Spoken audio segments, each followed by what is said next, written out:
আমি 60,000 সন্তানের পিতা হব।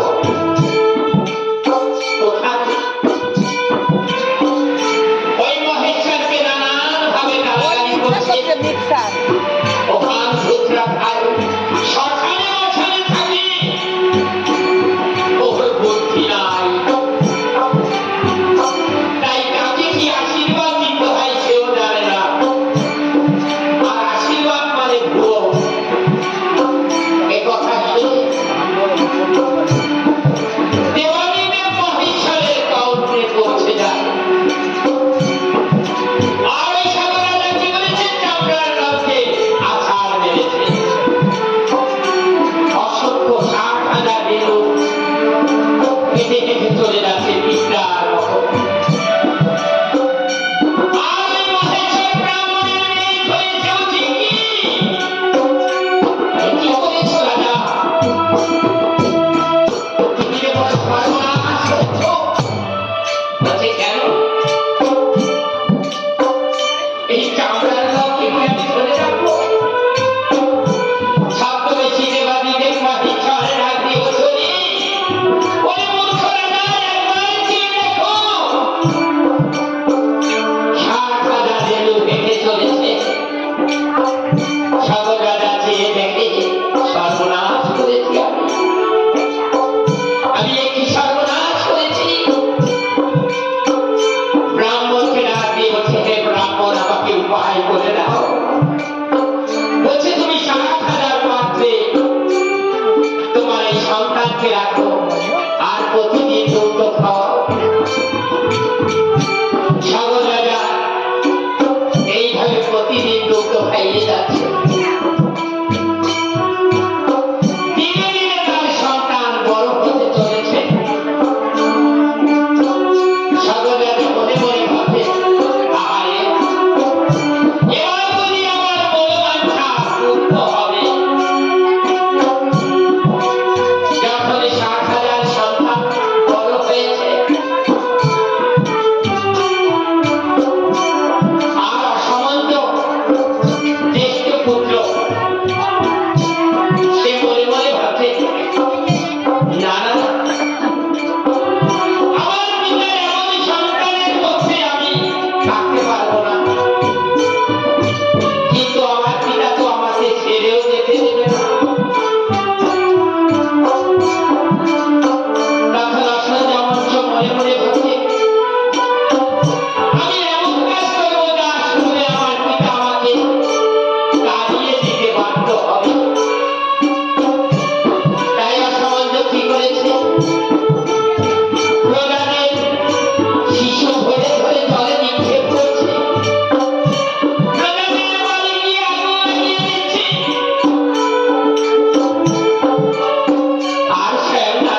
অংশমান, ওই তুমি সামনে তাকিয়ে দেখো সকালবেলার সাতখানার সন্তান উন্নরা হইয়াছে আমার অভিশাপে। অংশমান বলছে, এ মনিবা, একবার কি বাপে বলুন না, কেমন করে এই সকালবেলার সাতখানার সন্তান উদ্ধার হয়ে যাবে? একবার উদ্ধারের পথ বলে দে। কপিলমুনি বলছে, হে অংশমান,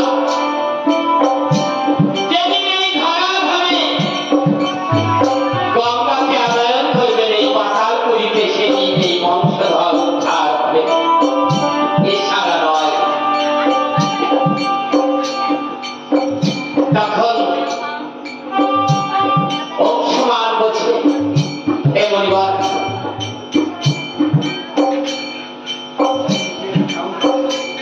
আপনি বললেন গঙ্গার কথা, এই গঙ্গাকে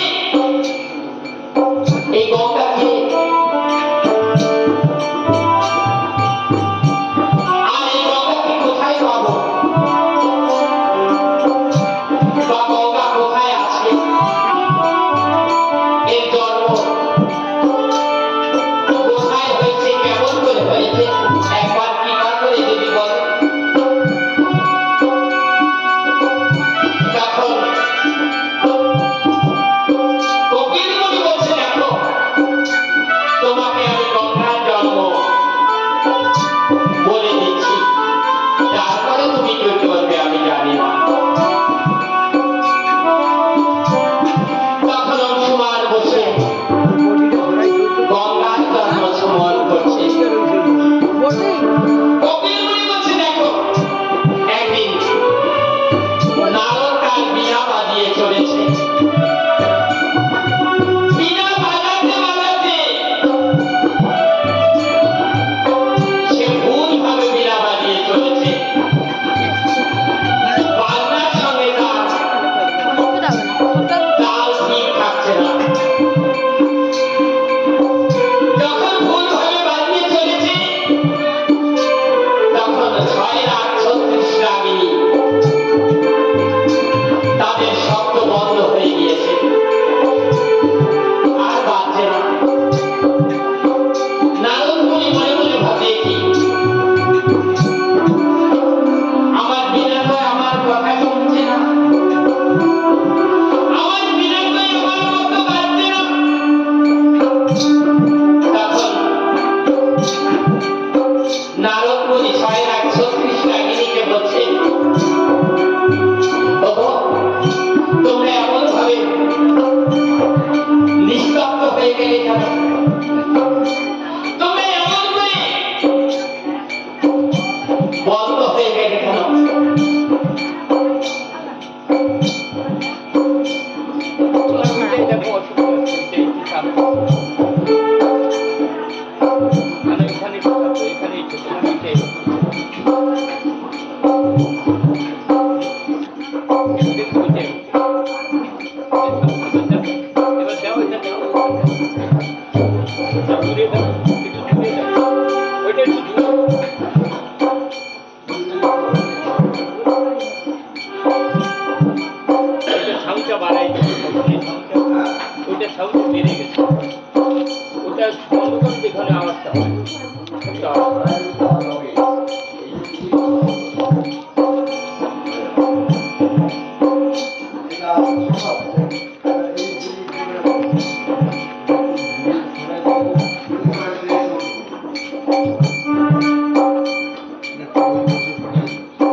না হলে উপায় কি হলে তোমরা আবার বাঁচবে? বলছে আমরা আগের মতো আবার সুস্থ হতে পারি। তোমার থেকে বড় যদি কোনো ভক্ত থাকে আর সে যদি এই মধুর নাম আমাদের কর্ণে শ্রবণ করায়, তবেই আমরা এই আমাদের কঠিন বেদি সেরে যাবে। একথা বলবার সঙ্গে সঙ্গে নারদ বলছে আমার থেকে বড় ভক্ত এই ধরার হয়ে কেউ নাই। কারণ আমি নারদ সদা সর্বদা নারায়ণের নাম স্মরণ করি। আমার উঠতে বসতে সদা সর্বদাই আমি নারায়ণকে ডাকি। এই ধরা আমি যদি থাকি একমাত্র আমি এই বড় ভক্ত। আমার মতো বড় ভক্ত কেউ হতে পারে না। তখন 636 রাগিনী বলছে তোমার থেকেও বড় ভক্ত আছে। বলছি কে? বলছে দেবাদিদেব মহেশ্বর। নারদ মনে মনে ভাবে হতেও পারে, কারণ সে তো আমার মামা। তখন বলছি কি করবো? বলছে কাকে বলো, সে যদি এই নাম আমাদের কর্ণে শ্রবণ করে তবেই আমি আমাদের এই কঠিন বেদি থেকে মুক্তি হব। নারদ ছুটে চলে গিয়েছে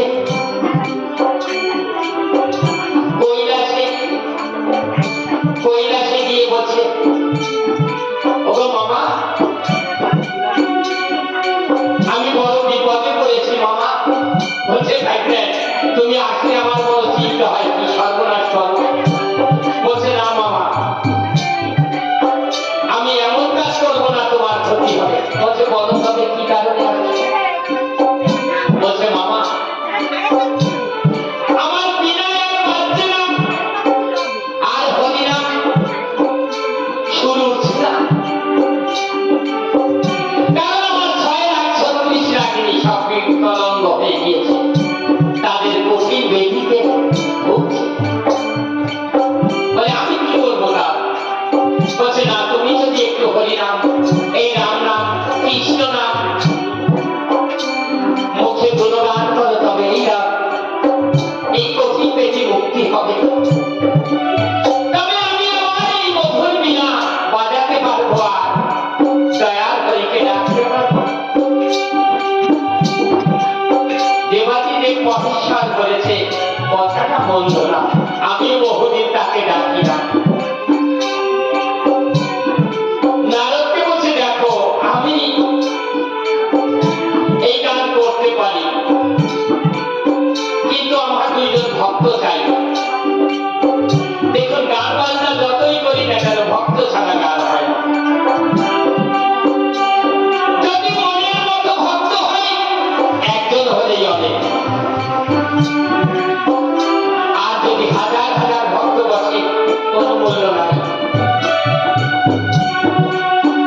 তাই বলছি ভক্ত দরকার মনের মতো, তবেই আমি গান গাইতে পারবো, আর নতুবা আমি গান গাইব না। নারদ বলছে বলো মামা তোমার কেমন ভক্ত চাই? বলছে আমার প্রথম ভক্ত বৈকুণ্ঠের নারায়ণ, আর দ্বিতীয় ভক্ত ব্রহ্মলোকের ব্রহ্মা। এরা যদি আমার এই মধুর নাম সংকীর্তন শ্রবণ করে তবেই আমার জীবন সার্থক হবে। এ কথা শুনে নারদ প্রথমে বৈকুণ্ঠে গিয়েছে। বৈকুণ্ঠে গিয়ে নারায়ণকে বলছে আমার মামা নাম সংকীর্তন করবেন, আপনি না গেলে হবে না, আর আপনি যদি না যান আমার মনোবাঞ্ছাও পূর্ণ হবে না। স্বয়ং গোলকের হরি মনে মনে ভাবছে আকারে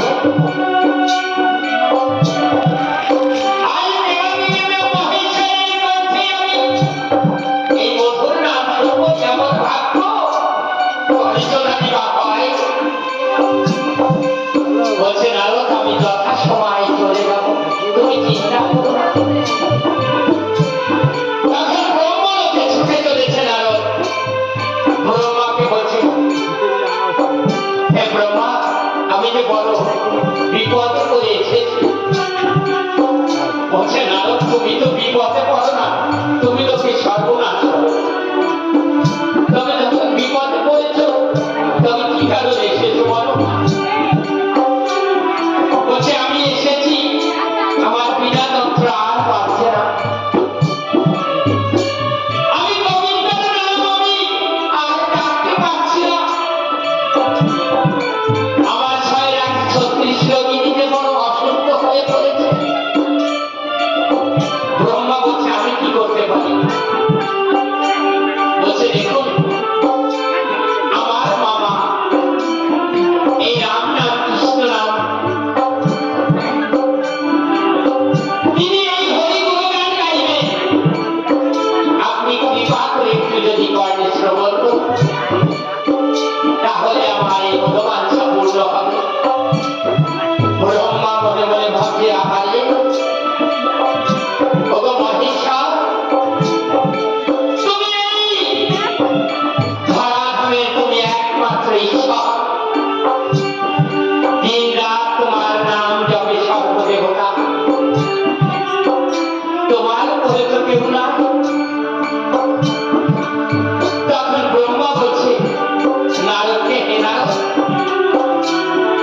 তোমার মহেশ্বরকে একটু যে অনুরোধ করবে তিনি যেন এই ব্রহ্মলোকে এসে ওই মধুর নাম সংকীর্তন আমার কানে শ্রবণ করে দেয়,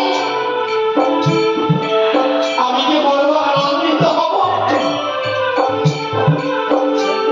নারদ আমার বড় আনন্দিত হয়ে মহেশ্বরকে কি বলছে, হে মহেশ্বর ও বাবা, দুই ভাই দুইজনেই রাজি হয়েছে, তাই গোলকের হরি বিষ্ণুর কোনো অসুবিধা নেই। ব্রহ্মা একটু আবেদন করেছে, বলছে কি আবেদন? আপনি ওই ব্রহ্মলোকে যে একটু এই কৃষ্ণ নাম রাম নাম জপ করবেন। মহেশ্বর মনে মনে ভাবছে বহুদিন তো যাইনি, একটু যাই ব্রহ্মলোকে। তাই মহেশ্বর গিয়ে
স্মরণ করেছে, কিন্তু ব্রহ্মার পূজা কিন্তু এই ধরাধামে কেউ করছে না। তারও একটা কারণ আছে। ব্রহ্মার কন্যা সরস্বতী, তার কাছ থেকে সরস্বতীর জন্ম দিয়েছিল। যখন সরস্বতীর জন্ম হয়, সরস্বতীর রূপ দেখে ব্রহ্মা পাগলের মতো হয়ে যায়। কি কত সুন্দর, অপরূপ সুন্দর। তাই ব্রহ্মা সরস্বতীকে বিবাহ করতে চায়। সরস্বতী বলছে, না পিতা, তুমি এমন কাজ করো না। কিন্তু ব্রহ্মা যেভাবে তাকে আঁকড়ে ধরেছে, অবশেষে সরস্বতী বিবাহ করতে বাধ্য হয় ব্রহ্মাকে। আর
স্বামী যাচ্ছে গঙ্গায় আনতে, আনলো না ফিরে।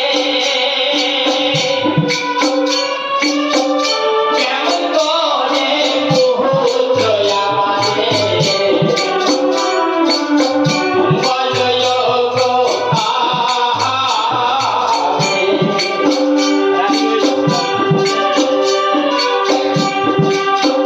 স্বামী যাচ্ছে গঙ্গায় আনতে, আনলো না ফিরে। কেমন করে পুত্র সন্তান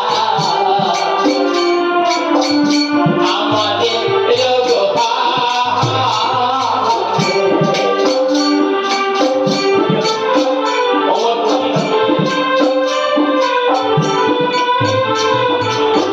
তখন মহেশ্বর বলছে, দেখো আমি যখন আশীর্বাদ করেছি পুত্র সন্তান অবশ্যই হবে। আস্তে আস্তে আস্তে আমি যখন আশীর্বাদ করেছি পুত্র সন্তান হবে, তোমরা দুই রানী যখন ঋতুস্রাবা হবে, তারপরে দুই রানী যখন মিলন হবে, তোমাদের এক রানীর গর্ভ সন্তান সম্ভাবনা হবে। তখন দুই রানী বড় আনন্দিত হবে। ঠিক এমন একদিন এসে গেল, দুই রানী যখন মিলন হয়েছে, কিছুদিন পরে বড় রানী গর্ভবতী হয়। যখন গর্ভবতী হয়, ছোট রানী বলছে, দিদি গো, বহুদিন পরে আমরা আশার আলো দেখতে পেলাম। আহারে, আমাদের ঘরে যদি একটা সুন্দরী সন্তান আছে, তবে আমরা প্রতিদিনের কথা হয়তো কিছুটা ভুলে যাব। দিনের পরে দিনে চলে যায়, অবশেষে একদিন সেই দিন ফিরে আসে। বড় রানী একটি মাংসর পিণ্ড প্রসব করে। যখনই মাংসর পিণ্ড প্রসব করেছে, কিছু সময় পরে ছোট রানীকে বলছে, ওগো ভগ্নী, ওরে বলবে, একবার বল না, একবার বল না, আমার কেমন সন্তান হয়েছে। ছোট রানী আর বলতে পারছে না। ছোট রানীর চোখের জলে বলু ভেসে যায়। বড় রানী বলছে, বল না কি হয়েছে, একবার বল না, অমন করে কাঁদছিস কেন, তবে কি সে বেঁচে নাই? তখন ছোট রানী ডাক দিয়ে বলছে, দিদি গো,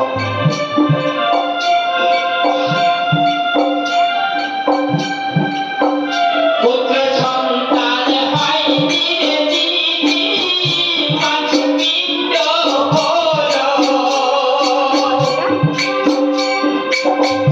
কেমন করে এমন কথা তোমারে বলিব।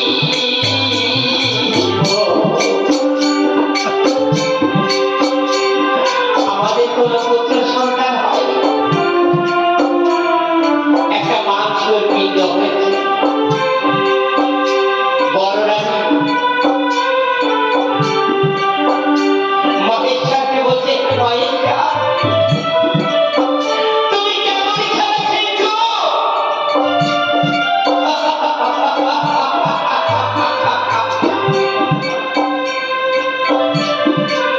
আর কত ব্যথা দেবে, আর কত ব্যথা দেবে, প্রাণধার চলে গিয়েছে, ফিরে এলো না। পুত্র সন্তান আশীর্বাদ করলে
তিন রাস্তায় রেখে আছে।